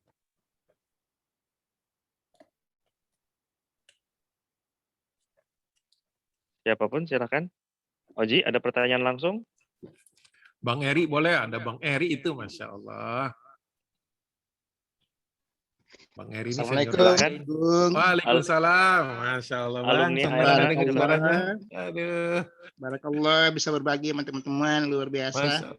Rindu. Kita cari Agung. Memang belakangnya ini memang kita cari sumber apa yang bisa secara komplit gitu menggambarkan kondisi yang ada sekarang di Afghanistan. Alhamdulillah malam ini terjawab ya beberapa pertanyaan saya. Bang. Tolong dikoreksi kalau keliru ya. Bang. Nggak bisa saya koreksi. Menyerahkan sesuatu itu pada ahlinya yang orang lebih banyak membaca. Sehat Bang Eri, sehat ya? Alhamdulillah sehat Agung. Mudah-mudahan demikian juga Agung dan keluarga semua. Alhamdulillah, amin. Terima kasih ke kawan-kawan 93 ya telah mengasih akses juga ke kita yang bukan anak FK untuk bisa ikut acara ini. Alhamdulillah. RH ini. Andoko, terima kasih Andoko. Sama-sama Bang. Silakan pertanyaannya Bang. Yang lagi? Kalau saya nggak ada pertanyaan, mungkin kawan-kawan lah. Saya cukup banyak terjawab pertanyaan saya selama ini dari apa yang dipaparkan oleh Agung malam hari ini. Terima kasih. Sama-sama. Ya. Kalau dibilang Amerika itu punya cerita, istilahnya memang sengaja, memang sudah direncanakan, tapi peralatan perang dan dana yang ditinggalkan itu di Afghanistan kelewat banyak kalau mau dibilang ini ya, dibilang terencana gitu.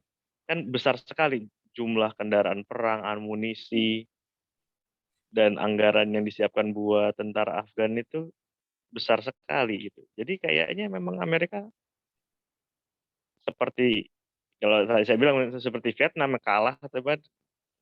Ya omong besarnya ya memang nggak mau bilang kalah ya. Ya, jadi begini mungkin secara ekonomis mengevakuasi peralatan yang tertinggal itu sebenarnya memang lebih baik ditinggal. Pertama, peralatan itu kan dia akan efektif jika ada maintenance. Dan bisa dihitung sebenarnya rejim Taliban ini kalau memang terus berkuasa tidak memiliki kemampuan atau belum memiliki kemampuan di atas kertas ya, belum memiliki kemampuan untuk maintenance-nya, untuk memaintain working. Jadi kan persenjataan militer itu kan perlu pertama support ya, support, kemudian juga maintenance, sekaligus juga kalau misalnya dia menggunakan munisi, berarti dia harus ada replenishment, harus ada apa namanya ya apa namanya ya bahan bakarnya, ya kemudian juga apa namanya daya dukung amunisinya gitu ya, dan juga masalah-masalah lain terkait dengan ibaratnya sebuah tank baja saja, seandainya dia tinggalkan tank baja itu atau apa kendaraan militer, ya mesti punya logistik di belakangnya untuk dipakai. Kalau enggak ya itu rongsokan.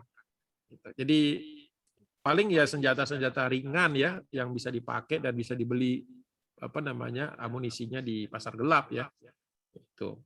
Jadi sebenarnya Amerika nggak rugi sih sebenarnya ninggalin itu. Justru kalau dia ngangkutnya kemana gitu, itu akan jadi logistical nightmare, jadi masalah logistik ya. Bang Eri kalau masih ada masalah ngangkut pakai pesawat itu kan pasti mahal biayanya untuk ngangkut semua itu. Jadi memang logiknya itu memang ditinggal gitu. Logiknya itu ditinggal. Ya masalah kemudian dipamerin sama oleh Taliban, ya itu hak mereka sebagai ghanimah kan, boleh. Tapi kita tahu bahwa itu nggak akan bisa dipakai terus-menerus. Itu bukan strategic advantage gitu. Kalau misalnya mereka bisa create industri yang bisa mengeluarkan peralatan seperti itu, baru kita kaget. Seperti Turki, bisa ngeluarin drone, bisa ngeluarin ini, kemudian bahkan dengan peralatan itu bisa memenangkan perang yang sangat singkat antara Azerbaijan dengan apa namanya dengan Armenia, gitu kan? Nah, itu baru sesuatu yang kita wow gitu. Tapi kalau cuma dapat persenjataan kecil Amerika sebanyak apapun, it doesn't make a difference sebenarnya. Justru mereka harus berlatih lagi. Biasa megang Kalashnikov, terus megang A4.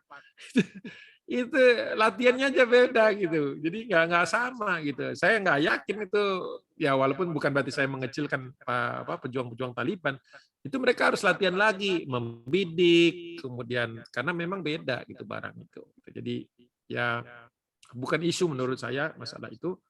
Isu utamanya adalah pada saat ini justru kalau Taliban itu bisa menjaga keamanan, dan kemudian tidak perlulah pamer-pamer itu. Menurut saya simpen aja lah, sudah sehari ini cukup. Simpen aja, mungkin masih bisa dipakai kapan gitu. Lebih baik sekarang ini mencari siapa yang jadi otak bom yang meledak di bandara itu, kemudian berkomunikasi dengan, kalau menurut saya akan jadi kemenangan kedua kalau ada penduduk Afgan yang tadinya meninggalkan Afghanistan balik lagi. Menurut saya itu kemenangan yang lebih besar. Kemenangan lebih besar kalau bisa meyakinkan. Kan yang keluar ini kan banyak orang mengatakan ini pengkhianat lah, bla bla bla lah. Ya Indonesia mengalami itu juga, Bos.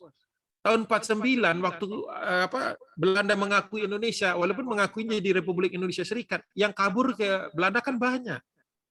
Jadi wajar-wajar aja kalau ada sebagian segmen dari masyarakat yang ingin ikut pulang bersama Amerika. Di Vietnam juga banyak kok. Selama saya di Minneapolis itu banyak ketemu orang-orang Hmong. Pernah dengar Hmong? Itu dari Laos.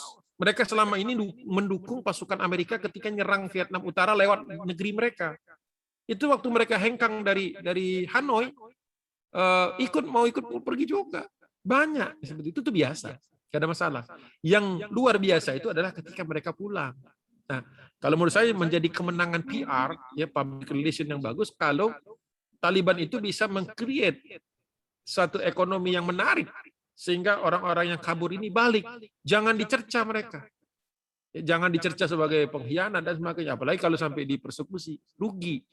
Ya, karena kan mentraining mereka, ya bisa dianggap mereka ini orang terdidik lah. Dan orang terdidik itu kan oportunistik rata-rata. Enggak semua. Orang terdidik itu biasanya kan punya options, ya kan? Kalau dia kerja di Afghanistan dapat apa? Kalau dia dokter misalnya, mohon maaf. Oke, istilah. Kalau dia operate di Qatar atau dia misalnya praktis di UAE, duitnya banyak. Kalau praktis di Afghanistan dia dapat apa? Ya wajar juga kalau mereka hengkang. Tapi lebih dahsyat lagi kalau kemudian bisa meng-create suatu ekonomi baru, ya tentu saja basisnya harus damai ya di Afghanistan, sehingga mereka terpikir untuk kembali. Dan itu harus disambut, jangan dihujat. Kenapa? It's a good PR. A good PR means a good economy. A good economy kita bisa create yang lain. Makanya saya katakan di awal tadi, melatih orang yang biasa damai untuk berperang itu susah. Tapi melatih orang yang biasa berperang untuk damai itu juga susah. Itu juga susah. Gitu. Makanya uniknya kalau kita baca Sirah Nabawiyah kan, sahabat itu bisa perang, tapi kalau selagi damai, coba baca hadis-hadis ketika mereka damai. Itu ya normal, back to normal. Tapi besok perang lagi, balik normal lagi, terus besok perang lagi. Itu yang kadang-kadang luput dari kajian Sirah Nabawiyah. Jadi bukan mereka perang terus. Bisa switch on off-nya itu yang dahsyat menurut saya. Kita biasa damai, dia perang nggak kuat. Lihat perutnya aja dah. Terus Iya. nanti kalau kita sudah di hutan, balik ke kota, udah biasa perang, balik kota, belum tentu bisa. Nah, challenge untuk Taliban ini di sini, how to switch from war minded, ya battle ready kepada governing, ya, governing. Nah, gitu, governingnya ini. Nah, kalau mereka korup juga ujung-ujungnya, apa bedanya? Kalau Allah Allah. Jadi untuk berubah dari warlord menjadi statesman ya. Ya, kira-kira begitu. Itu kehebatan para sahabat dan khulafaur rasyidin. Andoko minta Ada izin, ada pertanyaan. Ustaz Agung, Alhamdulillah. mohon bertanya. Mangga. Silakan, Bang. Agung, begini, pernah Bang Eri dengar salah seorang ya narasumber gitu di televisi ya, karena memang 2 minggu yang lalu itu bahkan heboh juga di televisi ya, Afghanistan ini. Taliban. Jadi salah satu narasumber mengatakan, Kecil, Bang, suaranya. Suaranya kecil, Bang, mendadak. oh ya, Halo, Ya. kenapa ya? Nah, itu lebih bagus, Bang. silakan. Karena katanya begini, penamaan Taliban itu nggak cocok dengan faktanya, dia bilang gitu. Karena mereka bukan kaum terdidik, malah mereka nggak sempat mengenyam pendidikan gitu. Itu memang benar ya fakta demikian. Sehingga mereka khawatir juga karena mereka bisanya yang berperang. Masa keilmuan masalah teknologi, masalah ilmu hubungan internasional, ilmu ekonomi mereka nggak memiliki. Takutnya mereka musuhnya mereka selama ini berhenti secara fisik, tapi secara ekonomi nanti akan menjajah lagi gitu. Jadi memang faktanya demikian nggak? Kira-kira memang nggak cocok. Katanya Taliban itu kan maksudnya orang terdidik, para siswa dan mahasiswa yang mengadakan pergerakan ini. Namun faktanya mereka ini nggak tahu. Mereka hanya orang yang selama ini diajak berperang begitu aja. Ada beberapa anak muda gitu. Kira-kira bagaimana sebetulnya pendapat mereka ini? Jadi ada benarnya juga, artinya tidak keliru pandangan itu, bahwa memang dalam setiap pergerakan, majority orang itu adalah followers, ya, orang-orang yang ikut. Ya. Tapi kita juga perlu ketahui bahwa satu gerakan yang efektif, ya, seperti Taliban ini mereka bisa kirim orang berdiplomasi, Bang, ke Qatar, bisa bicara bahasa Inggris dengan fluent. Ini memang tidak perlu banyak-banyak sebenarnya. Sebenarnya tidak perlu banyak-banyak yang terdidiknya, kasarnya ya, Bang. Ya, tidak perlu semuanya. Tapi paling tidak pengambil keputusannya.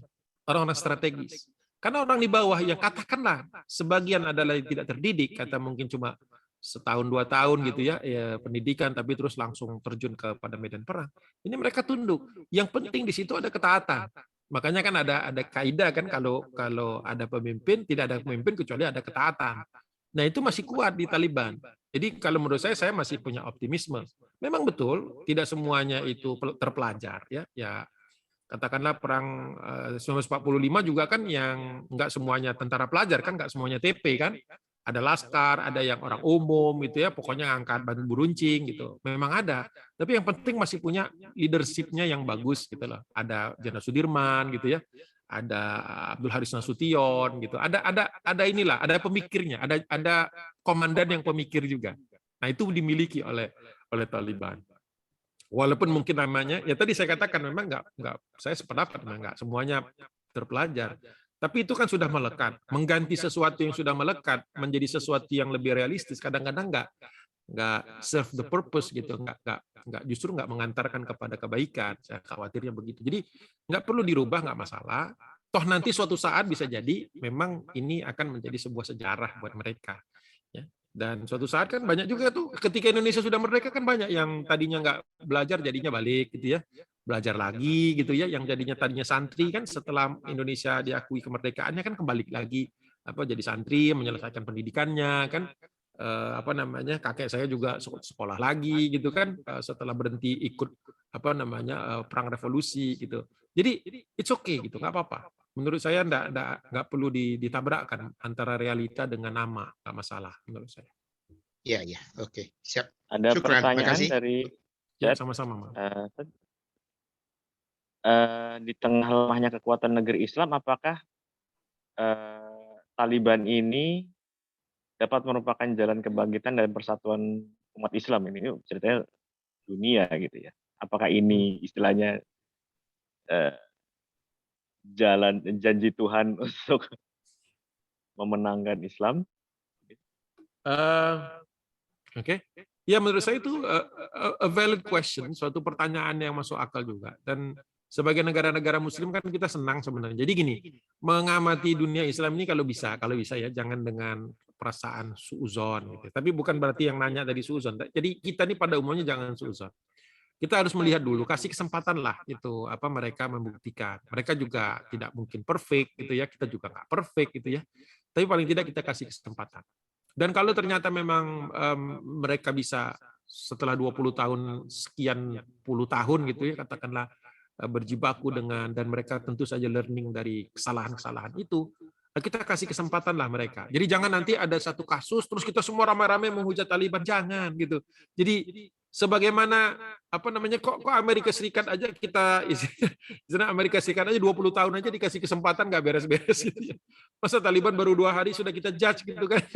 Nggak masuk akal gitu. Jadi Indonesia juga kan tahun 50, tahun 60 kan banyak kekurangannya juga. Bahkan sempat terjadi beberapa tragedi kan, sampai kemudian Indonesia ini secara umum kemudian grow gitu ya. Bisa membangun negaranya. Nah, juga Afghanistan begitu. Jangan kita ikut-ikutan dengan cara berpikir yang terlalu sederhana bahwa wah itu sama aja mereka dengan zaman dulu, dan itu jangan kita judge, kita kasih waktu ya. Walaupun saya dihujat orang loh di Al Jazeera Inggris, saya bilang why not give the Taliban a chance a day or two gitu. The Americans have 20 years to prove that they can can do nothing. Saya tulis begitulah. Wah, itu disikat orang. Tapi saya biarin aja supaya mereka berpikir bahwa kok Amerika Serikat dikasih 20 tahun untuk membuktikan kegagalannya. Masa Taliban cuma dikasih 2 hari? Gimana sih otak lu gitu? Saya pikir anak ngajak mikirnya kan ke sana gitu. Waktu pun saya mengerti. Ada yang menghujat saja itu orang Afgan. Kata dia, kau nggak pernah merasakan betapa susahnya kami ketika dibawa Afghanistan. Oke, saya ngerti kalau dia emosional. Tapi itu kan 20 tahun yang lalu. Itu. Ya, kecuali sudah sama persis sama dengan yang dulu gitu ya. Tapi ini kan belum terbukti. Gitu. Jadi ya saya enggak tanggapin karena daripada nanti jadi masalah yang panjang, artinya ya sudah, intinya saya sudah mengatakan bahwa kasih waktu. Kasih waktu. Baik. Ini kira-kira Cina motifnya apa ya? Sudah menjalin hubungan seperti menawarkan hubungan itu diplomatik. Itu geopolitik jelas. Itu ya, geopolitik ini kan cara pandang baru atas negara. Kalau dulu kan negara itu batas-batas wilayahnya kan jelas. Kalau sekarang kan cara pemikirannya sudah lebih maju, yaitu negara itu ya negara sendiri plus negara-negara tetangga dan negara-negara yang bersahabat dengan kita. Itu yang disebut dengan geopolitics. Jadi kita nggak boleh ngeliat Indonesia tuh mana sih? Dari Sabang sampai Merauke itu melulu, Sabang, Merauke gitu kan. Harusnya Indonesia itu adalah Indonesia plus negara-negara bersahabat yang tetangganya. Jadi harus ada diplomasi untuk menjadikan negara-negara itu tidak hostile melawan kita, sehingga kita punya buffer, punya bumper kalau diserang orang. Jangan semua dimusuhi di perbatasan ini. Malaysia diajak ribut, Singapura diajak ribut. Kalau Brunei kayak belum dengar. Australia diajak ribut, Papua Nugini diajak ribut misalnya. Ya udah, Indonesia besok-besok kalau ada apa-apa nggak ada yang bantuin. Nah itu sebagai negara lemah begitu. Tapi sebagai negara kuat dia harus punya extend pengaruhnya. Ya udah, Amerika kelihatan narik mundur, ya Cina masuk lah. Pemikiran logis kan, Cina sama Amerika lagi bersaing kan sebagai the new superpower ya. Bukan superpower, sudah superpower, tapi sebagai negara yang dominan. Jadi ya nggak ada yang aneh sebenarnya. Memang Cina memang punya ambisi ke wilayah itu, tidak Belum lagi kita lihat potensi alamnya, mineralnya dan sebagainya. Wah, ngiler itu. Makanya tadi saya sebutkan sebelum saya tutup kajian presentasi tadi, mudah-mudahan Afghanistan yang baru ini yang dipimpin sama Taliban ini tidak terjebak utang. Itu aja. Kalau tidak terjebak utang Cina mungkin bagus. Kalau dia bisa ngatur, tahan diri, ya, perbaiki infrastruktur, perbaiki government, jaga supaya tidak ada korupsi, gitu ya, jaga dari pertikaian, tadi transisi dari militer minded ke government good governance, settings, itu akan bagus sekali Afghanistan posisinya. Allahu a'lam. Di awal-awal kembalinya Taliban menguasai Afgan, media sosial agak-agak dibanjiri oleh foto-foto atau film-film yang mencoba menyandingkan antara kekerasan yang dilakukan Taliban episode pertama dengan ISIS. Jadi banyak orang yang keliru mengidentifikasi mana ISIS, mana Taliban gitu. Atau memang niat orang yang membuat video-video tersebut ingin menyamakan. Apakah sudah bisa dipastikan atau gelagat dari Taliban yang sekarang benar-benar memusuhi atau berseberangan dengan ISIS, atau kemungkinan justru akan berdampingan lagi karena mempunyai istilahnya punya musuh bersama? Ya, kalau menurut saya memastikan jawaban tidak bisa, karena belum kelihatan. Kalau mau melihat pola, jelas Taliban dengan ISIS itu beda jauh. Kalau dari pola, Taliban itu memang memerangi sesama Afgan, yang menganggap bahwa Afghanistan itu berantakan karena mujahidin yang nggak berhenti bertikai, ya kan? Tapi Taliban tidak pernah menganggap orang Pakistan, orang Tajikistan, bahkan orang Iran sebagai musuh mereka. Beda dengan ISIS. ISIS itu musuhin semua orang. ISIS itu ISIS yang di Suriah lah, ISIS yang di Irak lah. Itu semua orang dianggap musuh, bukan hanya yang di Suriah dan di Irak. Satu-satunya yang tidak dia musuhi adalah dirinya sendiri. Kalau ideologinya begitu. Jelas beda. Itu dari cara pandang. Makanya menurut saya mereka nggak akan kompatibel, kecuali tadi ada musuh bersama jangka pendek. Kalau jangka panjang nggak akan kompatibel. Ya, nggak akan kompatibel. Jauh. Itu pandangan saya. Itu satu. Yang kedua, tapi ya yang pandangan kedua adalah kita tahu karakter terbangunnya berbeda. Gitu. Kalau ISIS ini kan agak sedikit shadowy, ya, agak sedikit tidak dikenal asalnya itu apa. Maksudnya tidak dikenal itu asal usulnya itu apa, gerakan apa. Makanya banyak orang yang melihat bahwa Abu Bakar al-Baghdadi itu adalah binaan Amerika, karena sempat beberapa file itu muncul bahwa dia memang sempat dikontak oleh beberapa senator Amerika. Jadi shadowy itu istilahnya abu-abu gitu asal usulnya. Tapi kalau Taliban itu clear, bisa dirujuk kemana kampungnya, bisa dirujuk kemana madrasahnya, bisa dirujuk, bisa dikejar, bisa dilihat. Walaupun di tengah jalan mungkin mereka mendapatkan bantuan ini atau dilakukan infiltrasi, tapi ada rujukannya, masih bisa dikejar. ISIS coba tahu sekolahnya di mana, tahu kan?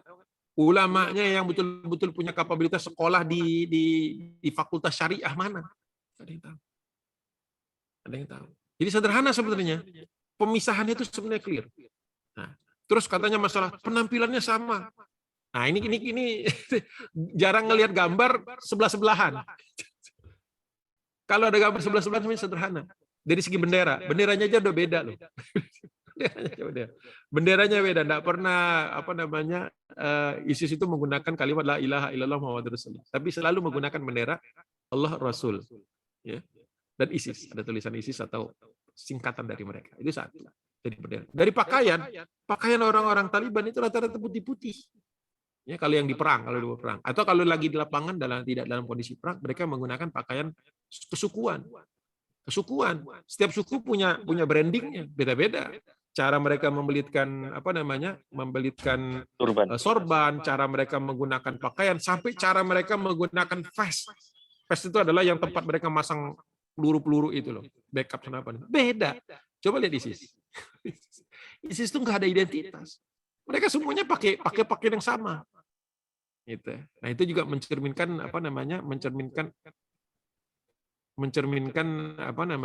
cara pandang mereka bahwa mereka eksklusif. Gitu. Tapi ada yang melihatnya bahwa mereka justru inilah yang ideologi yang disebut dengan transnasional kata dia, bahkan yang berbahaya.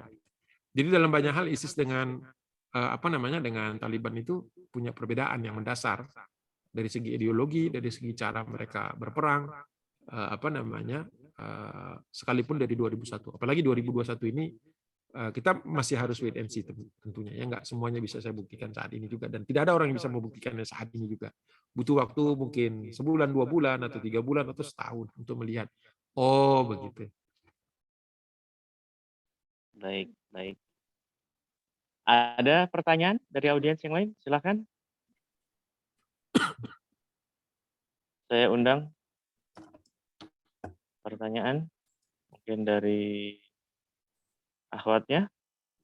Ada yang berminat? Ada fenomena Taliban?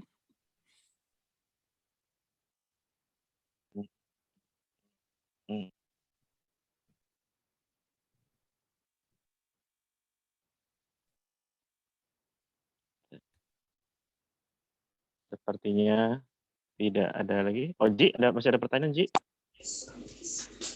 Alhamdulillah, cukup. Cukup?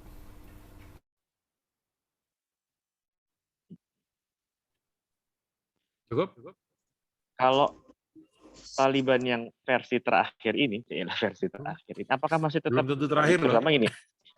Terutama pemuka petinggi-petingginya, apakah masih tetap orang-orang Pashtun dengan turban hitamnya? Ya masih. Turbannya nggak semua hitam loh. Kalau yang scholars turbannya putih. Kalau yang hitam itu hierarchical. Jadi mereka juga punya coding turbannya itu. Pakaiannya juga ada codingnya tersendiri. Pakaian yang warna-warni, yang seragam, itu mereka punya linggonya sendiri-sendiri. Jadi walaupun kelihatannya lugu-lugu, ada orang pinter yang nyusunnya itu. Jadi ya mereka organize. Menurut saya mereka organize. Ada tanda-tanda mereka terorganisir.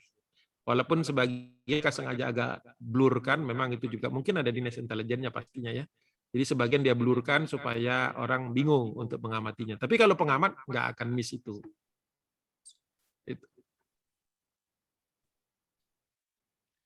Baik. Apakah masih ada pertanyaan?